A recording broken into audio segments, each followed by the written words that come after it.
धन्यवाद सर। बिल्कुल सर, जैसा आपने कहा, सहमत है उन चीज़ों से और उसके ऊपर कार्रवाई, उसके ऊपर जो काम है हम उसको कर भी रहे हैं, लोगों के पास जा रहे हैं, लोगों को इन चीज़ों में समझा रहे हैं। और इस चीज़ की मतलब जो मेरा पर्सनल एक्सपीरियंस कहता है कि लोगों को कहीं न कहीं ज़रूरत भी है। आज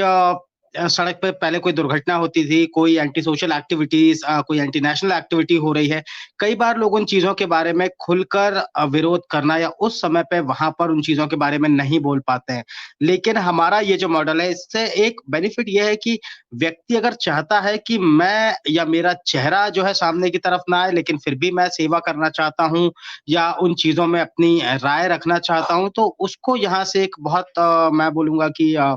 अब प्लेटफ़ॉर्म शब्द यूज़ करना तो गलत होगा, लेकिन एक ऐसे संगठन के साथ जुड़ने का मौका मिल रहा है, जहाँ पर उसको इस चीज़ का आश्वासन रहे या वो आश्वासित रहे कि मतलब मेरी जो बात है वो सही जगह जा रही है। उसके अलावा मुझे जो है इससे मेरा पर्सनली मतलब उस व्यक्ति का कोई नुकसान नहीं होगा। तो इसलिए कहीं न कहीं लोगों को संगठित करने के लिए और राजनेताओं की अगर बात करें तो आपने सही कहा था वो दोस्त जो शब्द आपने इस्तेमाल किया है, ये जो फ्री की रेवड़ी बाँट रहे हैं लोगों को मतलब बिना किसी मतलब के आप जो है उनको अपने से पैसे आप उनको हर महीने पैसे बाँट देते हैं और उसके एवज़ में जो है आपको वोट लेना है, तो इसमें एक कहता है कि मैं 1000 दूँगा, तो दूसरा कहता है 1500 दे दूँगा, फिर वो कहता है मैं 3000 दे दूँगा।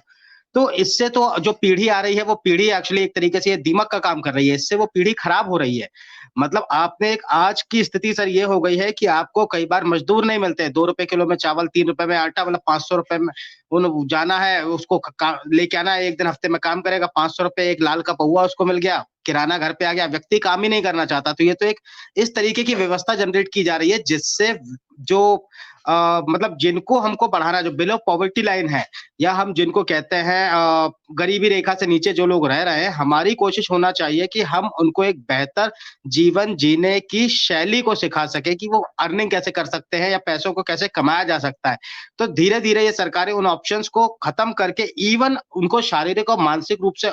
और ज़्यादा तोड़ने का प्रयास कर रहे हैं कि मतलब आप तो हमें वोट दोगे, हम आपको महीने का इतना देंगे। महिला को ₹1000 मिलने लगा, बिटिया को ₹1000 मिलने लगा, जो उसका पति है वो उसको ₹1000 मिलने लगा और उसके अलावा जो है आपको शराब पीनी है, फ्री का राशन मिल रहा है, आपको वो खाना और इस सब चीज़ों का जो बोझ है, वो एक मिडल क्लास फैमिली, एक वो व्यक्ति जो टैक्स स्लैब में शायद पूर्णतः नहीं भी आता हो, शायद 10 लाख रुपए भले ही ना कमा रहा हो, लेकिन वो एक जो टैक्स स्लैब में आ रहा है, जो मिडल क्लास फैमिली से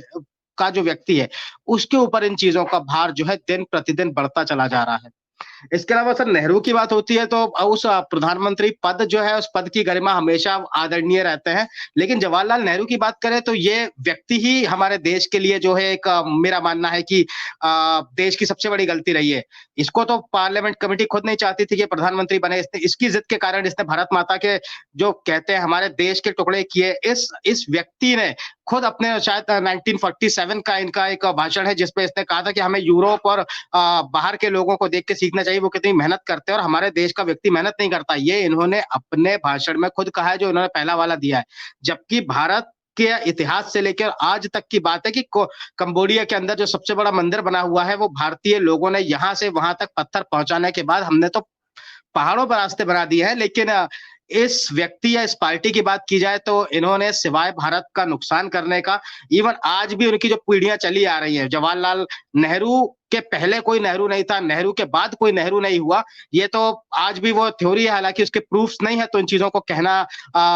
ऐसे मंच पे थोड़ा सा सही नहीं रहेगा लेकिन ये आज भी देश के टुकड़े करने पे ही बैठे हुए हैं उसके अलावा जो जातिवाद है तो अभी जो राहुल गांधी है उनका भी कहना यही है कि हम इनको और जातियों में विभाजित करेंगे तो क्राइम फ्री भारत के अंतर्गत जो मुझे एक मौका भी मिला हुआ है और यहाँ पर जितने लोग सुन भी रहे हैं तो हमारा उद्देश्य एक ही है कि हर व्यक्ति जो भारत में रहता है वो एक भारतीय है और इन जाति व्यवस्था से बढ़कर हमें हमारे देश का सम्मान कैसे बढ़ सकता है हम अपनी एक पारिवारिक तौर पर आप अपनी परिवार को एक कैसे बेहतर चला सकते हैं आपके बच्चों की शिक्षा नीति कितनी बेहतर होगी और जब कोई क्राइम होगा उसमें आप इंडिविजुअल हर सुनने वाला व्यक्ति भी इस चीज को समझे कि आपका भी योगदान रहेगा आप अगर अपने मोबाइल फोन को अपने डिवाइसेस को सही तरीके से इस्तेमाल करें तो आप भी इस मुहिम का हिस्सा बन सकते हैं और एक बेहतर भारत निर्माण में अपना योगदान दे सकते हैं थैंक यू सर